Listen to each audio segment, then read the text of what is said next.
लोकसभा विरोधी पक्षनेते आणि काँग्रेस नेते राहुल गांधी आज हाथरसमध्ये दाखल झालेले चेंगराचेंगरीमध्ये बाधित झालेल्या कुटुंबांची ते भेट घेतात। अलीगडच्या पिलखना गावामध्ये जाऊन त्यांनी पीडित कुटुंबाची भेट घेऊन सांत्वन केले। तसेच रुग्णालयामध्ये जाऊन जखमींची विचारपूस करणार आहेत। घरोघरी जाऊन राहुल गांधी पीडितांची भेट घेणार आहेत। या दुर्घटनेमध्ये 121 लोकांचा मृत्यू झाला होता। तर काँग्रेस नेते राहुल गांधी आता हाथरसमध्ये दाखल झालेत।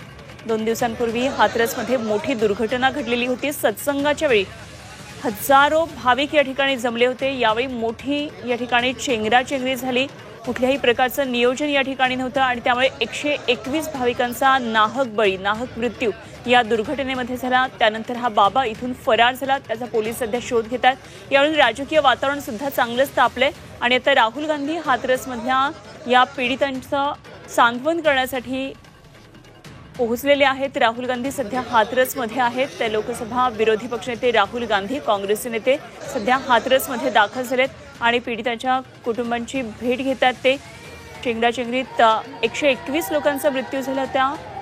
तर अनेक जण अजूनही गंभीररित्या जखमी आहेत। हॉस्पिटलमध्ये त्यांच्यावर उपचार सुरू आहेत।